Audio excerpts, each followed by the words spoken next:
Bom dia, meus queridos irmãos. Nós hoje vamos dar continuidade ao nosso estudo da Escola Bíblica Discipuladora e estaremos estudando a lição número 2. Quando a adversidade é a injustiça. Essa lição, ela está baseada na história de José. Então nós faremos leituras e citações no livro de Gênesis, tá? Do capítulo 37 até o capítulo 50. Mas vamos ver quando a adversidade é a injustiça. Estaremos agora orando, pedindo a direção do nosso Deus sobre aquilo que vamos estudar agora nesse estudo.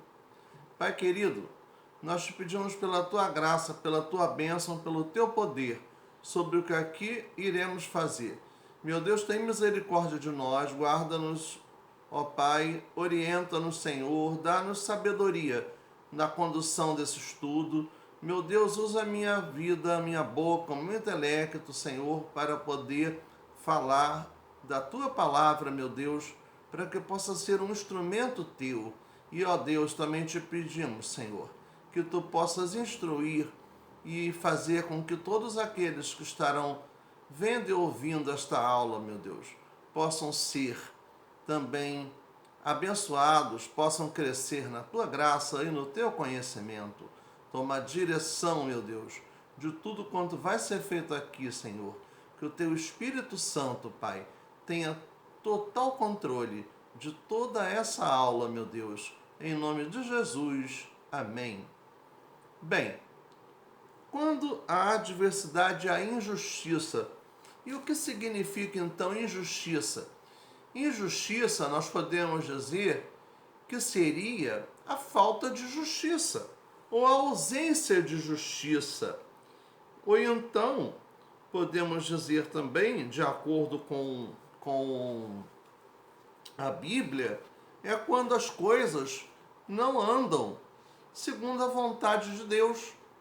Porque onde Deus está presente, há justiça, né? Nós estudamos a provação com a história de Abraão na semana passada, quando vimos que Abraão foi usado por Deus, né, de uma forma muito direta para formar o povo, o seu povo, o povo de Israel, né? Veremos hoje a história de José. José, tá? O segundo filho mais jovem de Jacó. Jacó, que também pode ser chamado de Israel. Então, quem era Jacó? Jacó era neto de Abraão, né? Não vamos esquecer desse detalhe. Filho de Isaque, neto de Abraão. E José, o segundo filho mais jovem de Jacó, ou seja, o penúltimo filho de Jacó, ele era também o preferido de Jacó. Jacó dava a José um tratamento como se esse fosse o primogênito, né? E isso estava diferente do que costumava agir as famílias do povo hebreu naquela época. Então, isso criou uma injustiça pela violação a injustiça seria o que? A violação dos direitos de alguém, quando se nega ao cumprimento dos direitos de alguém. E nesse caso da história de José, a injustiça estava sendo de Jacó para com os seus filhos mais velhos, filhos das suas outras esposas. Mas por que toda essa predileção por José? José, além de ser um filho da velhice, ele era também filho da mulher a qual ele amava, era filho de Raquel. José e Benjamim, os filhos de Raquel, a mulher a quem ele amava, a mulher por quem ele teve que trabalhar 14 anos para que a pudesse ter como esposa. Né? Então, essa predileção por José se dava em função disso. Vemos então que José era odiado pelos irmãos. Ele foi vendido aos mercadores por causa dessa situação, dessa predileção que ele tinha do pai em relação aos outros irmãos dele. Vemos que ele foi vendido por mercadores para ser escravo no Egito. Chegou lá no Egito, ele se tornou um mordomo de Potifar e chegou até a ser o posto mais alto dentro da hierarquia política do Egito, abaixo de Faraó, que ele foi governador geral do Egito. É como se fosse hoje um primeiro-ministro de uma grande potência da atualidade. Então vemos que através da vida de José nós aprendemos que o sofrimento não importa quanto seja injusto, desenvolve um caráter forte e uma visão profunda. Como filho mais novo, José era autoconfiante em excesso. Mas por que ele era autoconfiante em excesso? Porque o próprio pai dava esse tratamento diferenciado para ele. Ele era o filho predileto de Jacó, e isso era insuportável para os seus outros 10 irmãos mais velhos. E explicamos por que agora há pouco, né? A autoconfiança, moldada pela dor e aliada a um conhecimento pessoal de Deus, permitiu que José sobrevivesse e prosperasse, quando a maioria teria falhado. A sabedoria e a confiança são marcas indeléveis que caracterizam a personalidade de José, ganhando o coração de todos os que os cercavam. O seu patrão, Potifar, o capitão da guarda, quando ele esteve preso, e do próprio Faraó, dos outros prisioneiros e também do próprio Faraó. Então vemos que Deus estava com José o tempo inteiro e Deus fez com que qualquer coisa que ele fizesse fosse bênção, que ele fosse bênção em qualquer lugar que ele estivesse. Então ele não tinha o poder de ouro, de transformar as coisas em ouro, mas ele tinha a unção do Espírito de Deus e ele era bênção em todos os lugares em que ele chegava, em que ele estava. A justiça é recorrente na palavra de Deus. A justiça é tratada no relacionamento de Deus com seu povo. Então Javé age para a salvação de Israel. Em Êxodo 3:8, libertando-o do contexto da escravidão. Êxodo 1, promulgando uma lei de amparo aos órfãos e viúvas. Êxodo 22, de 21 a 24. Um povo Israel, um povo redimido e escolhido para descrever a atividade redentora de Deus, assumindo o papel de resgatador da humanidade que vivia no pecado para se reconciliar para com Deus. Javé, ou Israel, deveria também cuidar dos desamparados e dos oprimidos, e principalmente, sendo o homem e a mulher criados à imagem e semelhança de Deus, a dignidade humana é valorizada e enaltecida nas Escrituras. Deus não se alegra com a injustiça, com a indignidade, com as desigualdades. Deus se alegra com a justiça.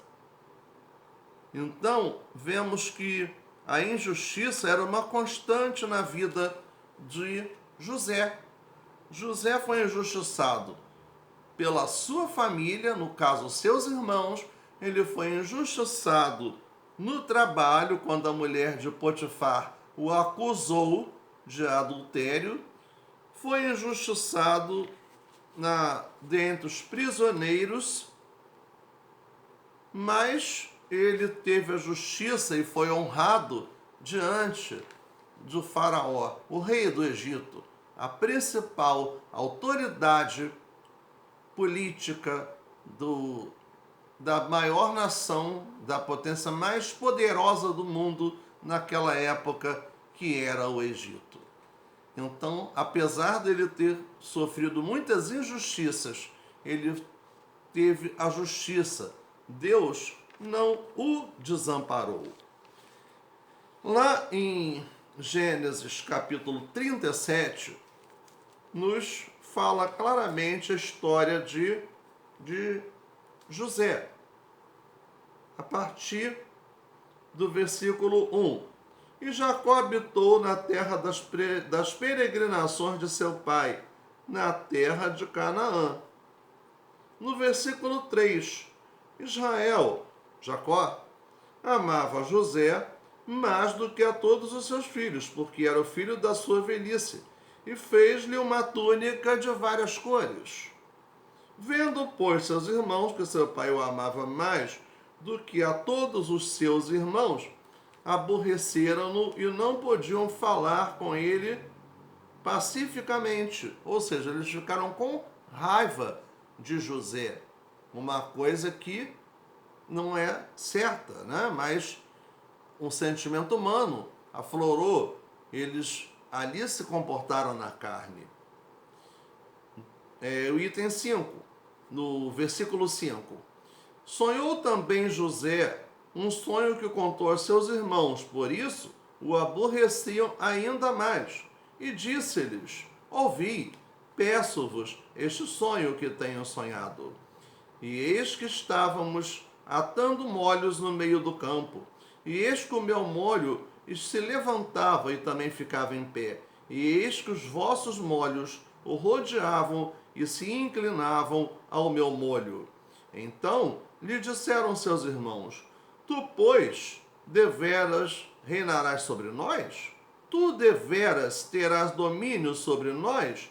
Por isso, tanto mais o aborreciam por seus sonhos e por suas palavras.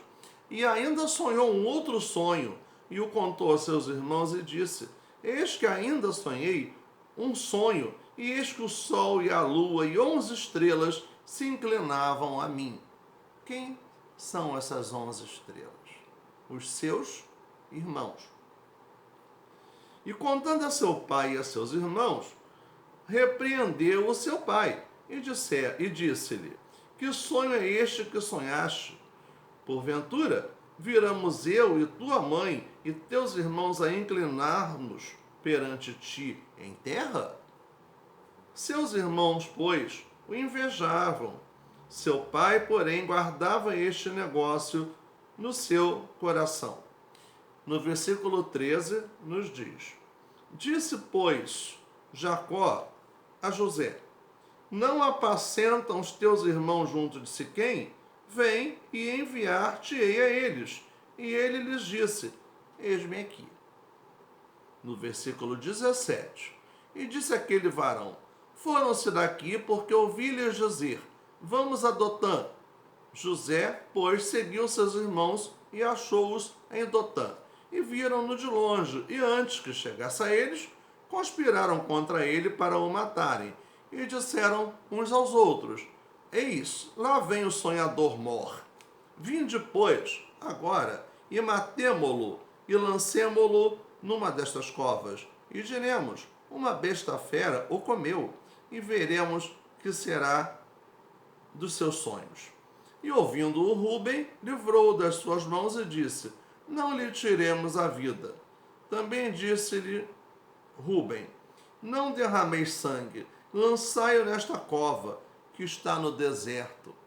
E não lanceis mãos nele, para livrá-lo das suas mãos, para torná-lo a seu pai. E aconteceu que, chegando José a seus irmãos, tiraram a José a sua túnica, a túnica de várias cores que trazia, ou seja, era uma túnica diferente, melhor do que a dos seus irmãos.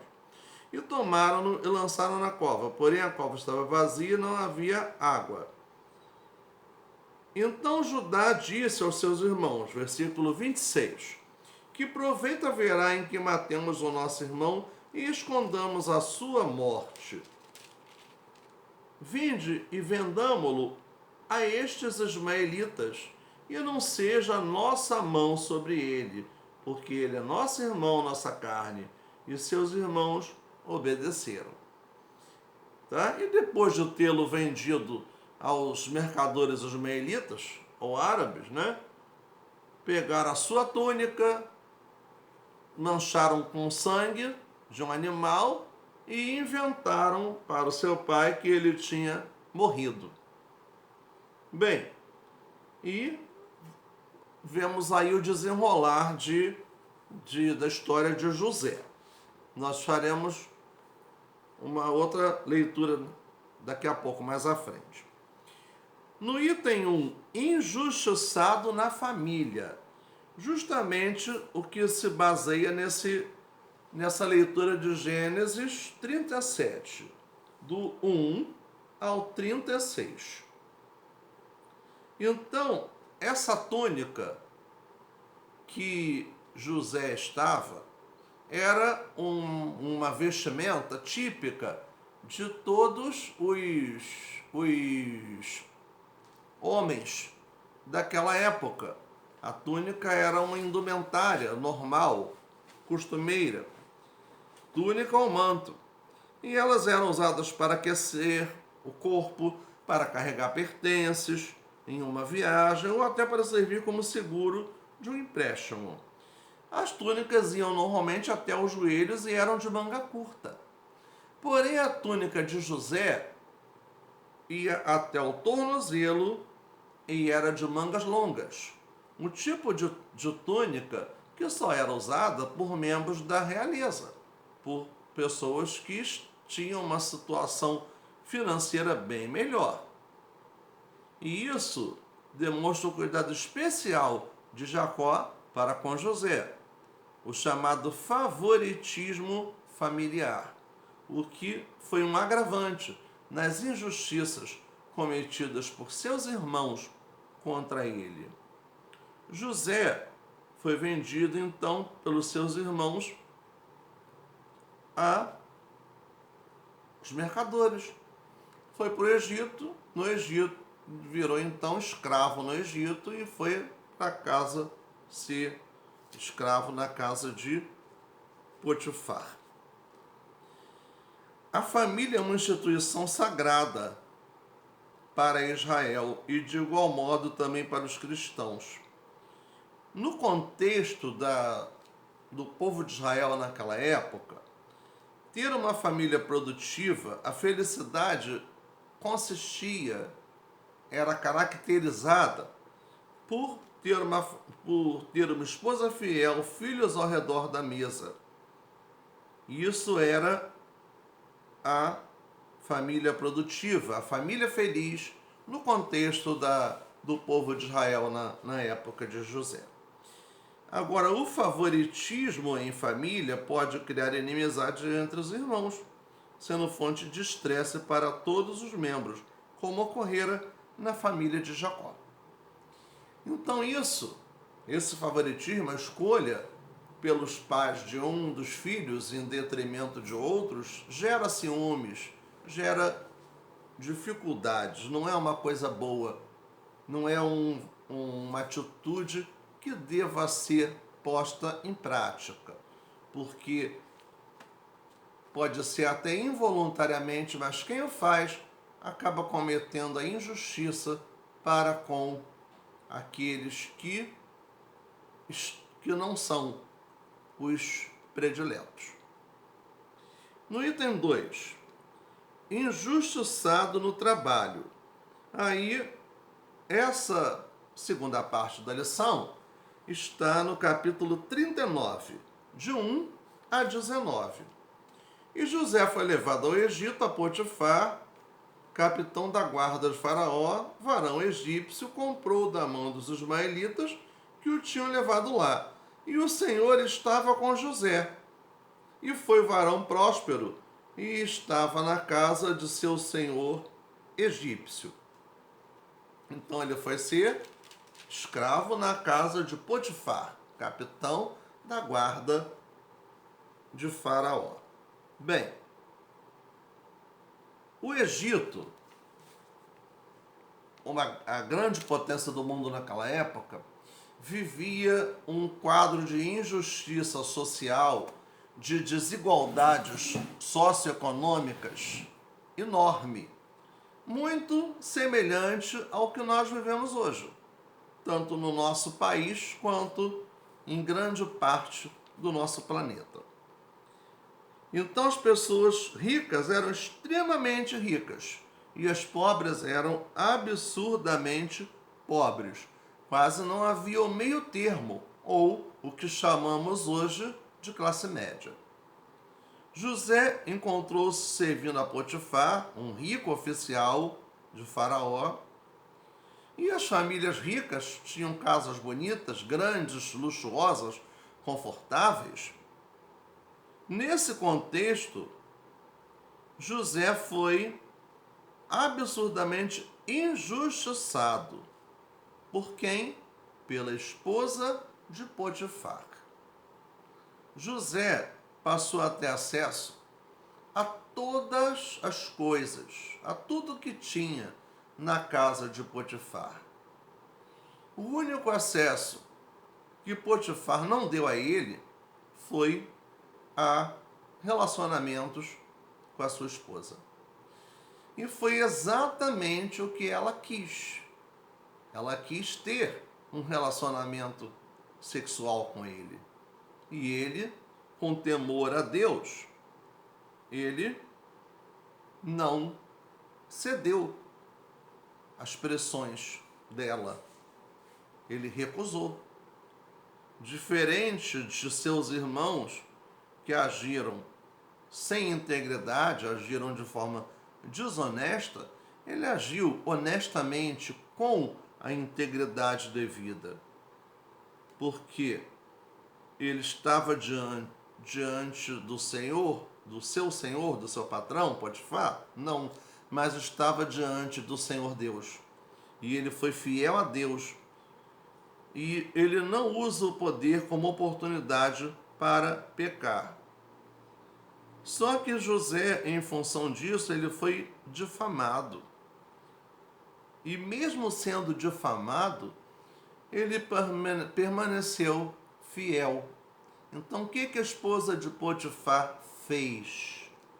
Ela simplesmente denegriu a imagem de José, afirmando que ele a tinha assediado, quando na verdade foi o contrário. Ela é que o assediou e ele não cedeu a este assédio. Então ela queria ter um relacionamento íntimo com ele e ele não aceitou, porque ele sabia que ele estaria cometendo um adultério, tá? A difamação é uma coisa muito perigosa.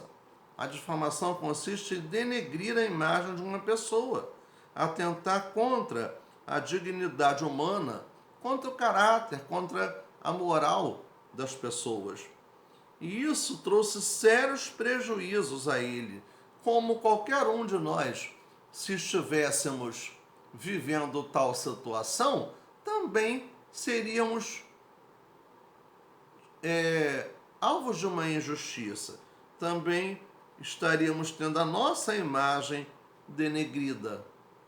O respeito é fundamental para uma relação amistosa entre empregado e empregador, entre os próprios empregados e em qualquer relacionamento em sociedade. As pessoas precisam saber se respeitar, saber qual é o limite de cada um, tá? E não ultrapassar o seu próprio limite. Aprendemos com José que as circunstâncias não determinam a nossa existência. Potifar não estava ali, tá? Ele poderia ter cedido, ele poderia ter tido um relacionamento íntimo com a mulher. Mas, por fidelidade a Deus, ele disse não. E isso não é uma coisa simples. Jovem, forte, com saúde, com todo vigor, mas o temor a Deus falou bem mais alto ali. E as circunstâncias não determinam a nossa existência.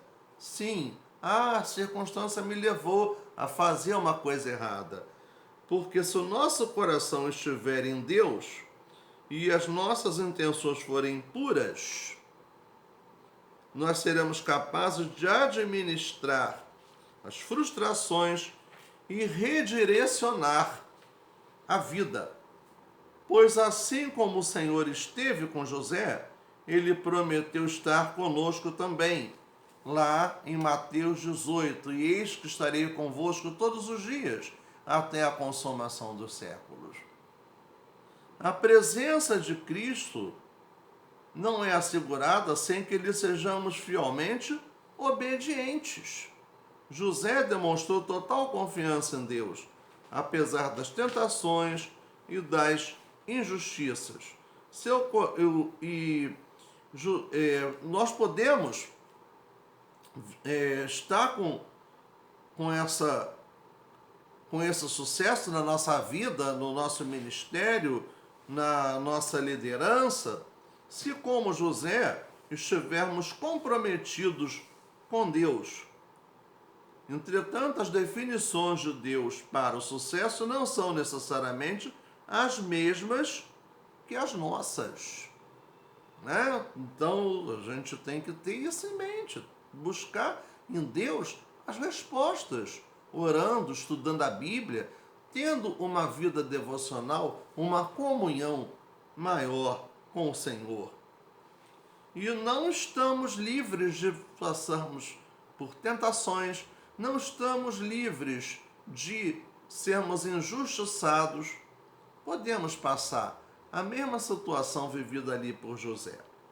Ainda que em cenário sombrio, a perspectiva de José era que o adultério era pecado contra Deus. Recusando as estratégias de sedução da mulher, demonstrou fé em Deus. Ainda que injustiçado no seu trabalho, devemos fugir de qualquer coisa que estimule paixões indevidas, que podem se tornar incontroláveis depois, podem trazer consequências desastrosas para a nossa vida. A promessa encontrada em 1 Coríntios 10, 13, que nos diz: ora, aquele que é poderoso para fazer tudo mais abundantemente além daquilo que pedimos ou pensamos, segundo o poder que em nós opera. Essa promessa, tá?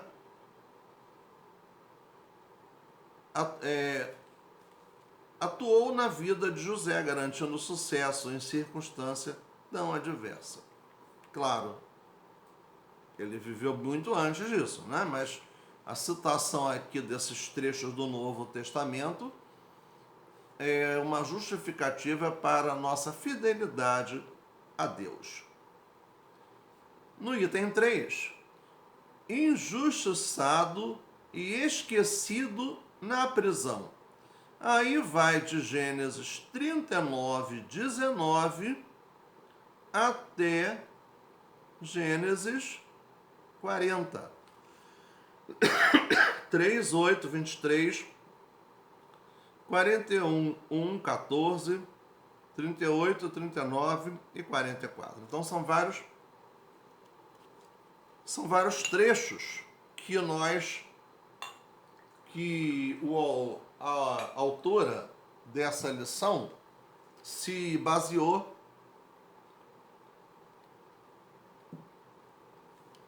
para escrever essa parte da lição. José, tendo sido acusado de adultério, ele foi expulso da casa de Potifar e foi preso. E as prisões eram lugares horríveis, com condições desprezíveis, desumanas de vida. Não muito diferente do que é oferecido nas prisões de hoje, né? A diferença é que ali eles tinham que fazer trabalhos forçados. E José ficou na prisão durante 2 anos até entrar na presença de Faraó, quando foi chamado para interpretar um sonho e não enfrentar um julgamento.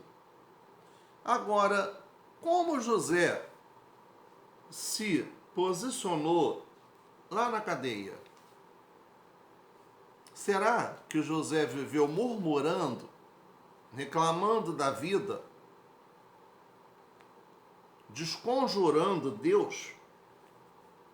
Claro que não. Ele não agiu dessa forma. José, na verdade, teve uma postura de fidelidade.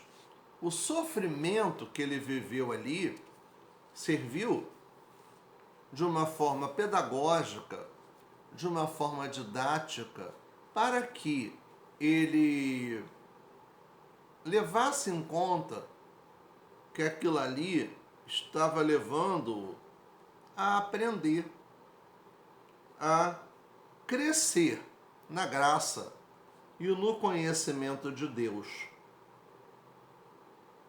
José não perdeu a esperança diante daquela situação tão triste, tão humilhante que ele vivia. Ele deu o melhor de si em cada tarefa realizada. Sua disposição e sua atitude positiva foram percebidas pelo carcereiro Mor, que o promoveu a administrador da prisão. Tá? Nós podemos estar enfrentando uma situação aparentemente desesperadora, mas precisamos confiar de que Deus nos dará a resposta, de que Deus nos dará solução no tempo dele, no momento dele. Então, seja no trabalho, seja na escola, a gente tem que seguir o exemplo de José. Cada pequena coisa que ele fez, ele procurou fazer da melhor maneira possível. Ele procurou mostrar quem ele era, que ele era um servo de Deus, que ele estava para fazer o melhor em qualquer momento, em qualquer lugar, em qualquer situação.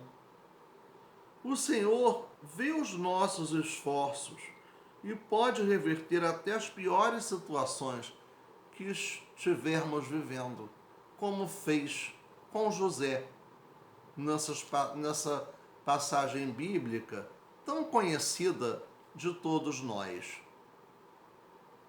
José tinha de Deus um dom, o dom de interpretar os sonhos. Aquele sonho que ele teve, que nós lemos lá no capítulo 37 de Gênesis, e que criou aquela situação tão complicada junto aos seus irmãos, já era uma demonstração do dom que Deus tinha dado a ele e do que Deus faria por ele no futuro, de que ele estaria numa posição de liderança. Então vejamos, José, tendo esse dom divino, um dom do Espírito Santo, de interpretar os sonhos, ele não usou isso para proveito próprio, para querer se fazer grande, para querer se achar que não precisava, para se achar independente de Deus. Não. Ele transformou os sonhos em poderosos testemunhos do Senhor. Gênesis 48. E eles lhe disseram: temos sonhado um sonho e ninguém há que o interprete. E José disse-lhes: não são de Deus as interpretações? Contai-mo, peço-vos, ou seja, peço que me conte, no caso. Né? No versículo 9, então contou o copeiro moro o seu sonho a José e disse-lhe, eis que em meu sonho havia uma vide diante da minha face, e na vide 3 sarmentos, e estava como que brotando a sua flor, saía e os seus cachos amadureciam em uvas. E o copo de Faraó estava na minha mão, e eu tomava as uvas e as espremia no copo de Faraó, e dava o copo na mão de Faraó. E disse-lhe José, esta é a sua interpretação. Os 3 sarmentos são 3 dias. Dentro de 3 dias, Faraó levantará a sua cabeça e te restaurará o teu estado. Porém, lembra-te de mim quando te for bem, e rogo-te que uses comigo de compaixão, e que faças menção de mim a Faraó, e faz-me sair desta casa. Esta casa, ou seja, a prisão. Porque, de fato, fui roubado da terra dos hebreus, e tampouco aqui nada tenho feito para que me pusessem nesta cova. Ou seja,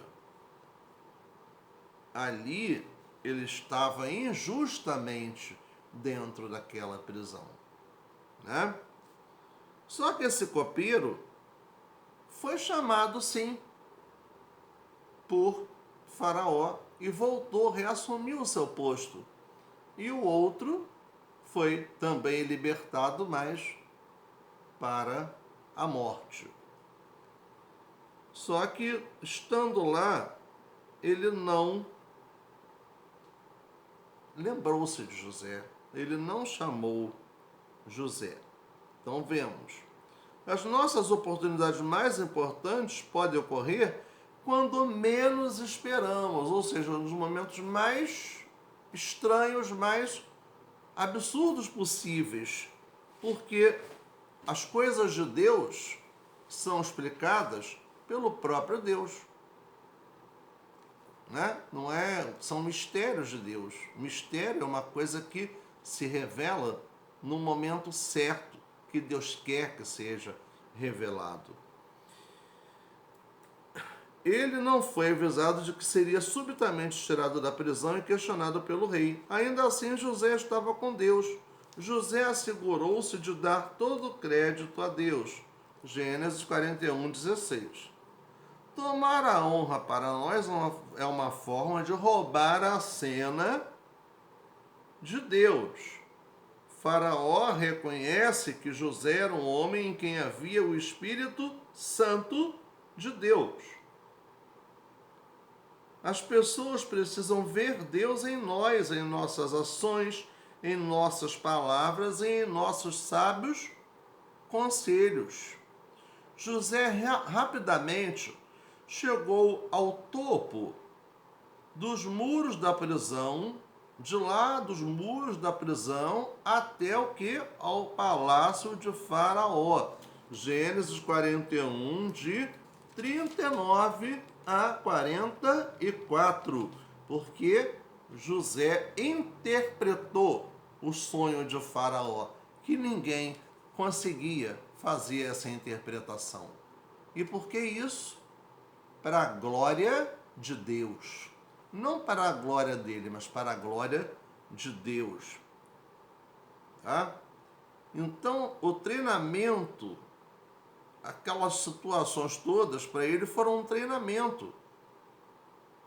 Em cada situação, ele aprendeu a importância de servir a Deus e aos outros, tanto estando na casa de Potifar, quanto estando na prisão e agora já no palácio de Faraó.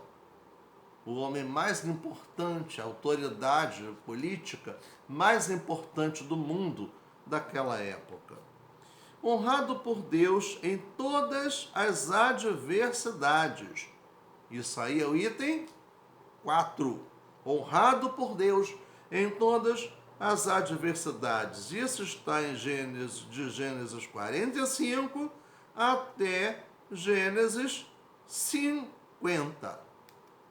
Então vejamos, Deus usou até as ruins ações dos irmãos de José para cumprir o seu plano. Ele enviou José adiante para preservar vidas e salvar o Egito. Gênesis 45, de 4 a 8, para preservar vidas e salvar o Egito, ou seja, para que o Egito fosse criando provisões para enfrentar um grande período de fome que viria mais à frente. E essa profecia se cumpriu.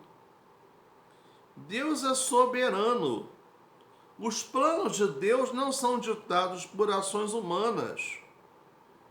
Quando alguém tenta alguma coisa contra você, contra mim, contra qualquer um que seja, lembre-se de que eles são apenas ferramentas de Deus.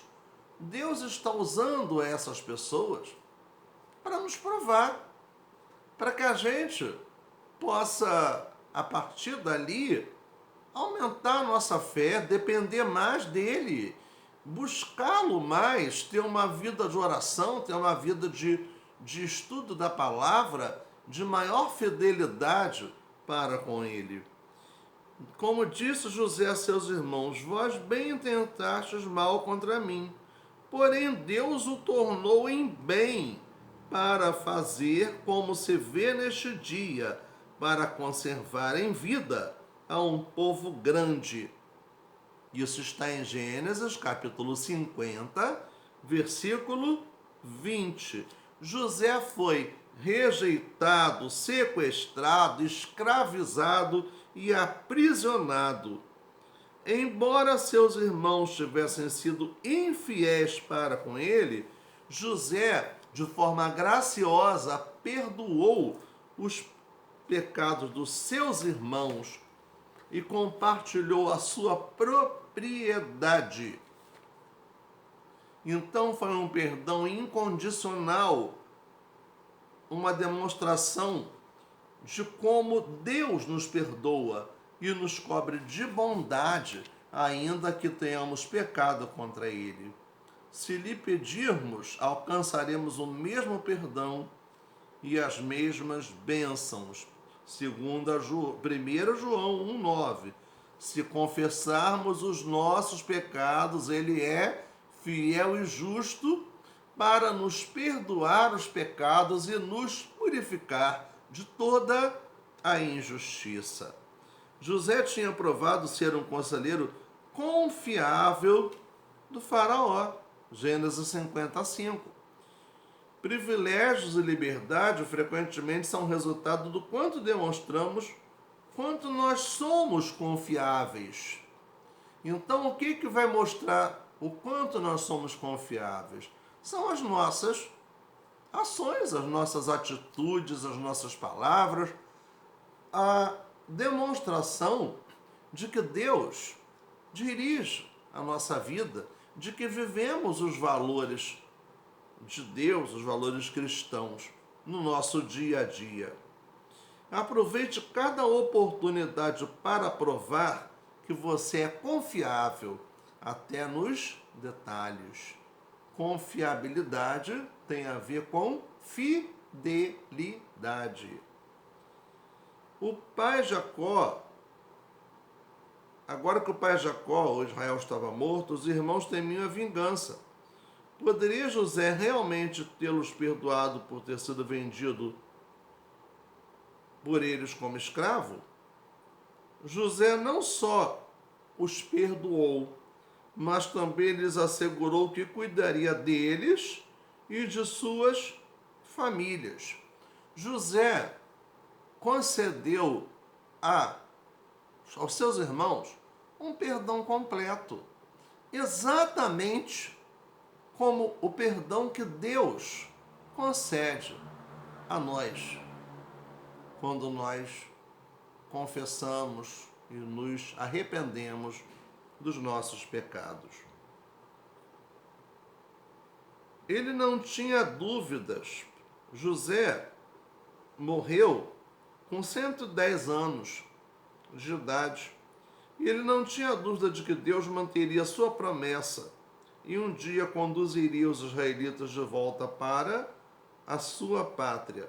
Gênesis 50, 24.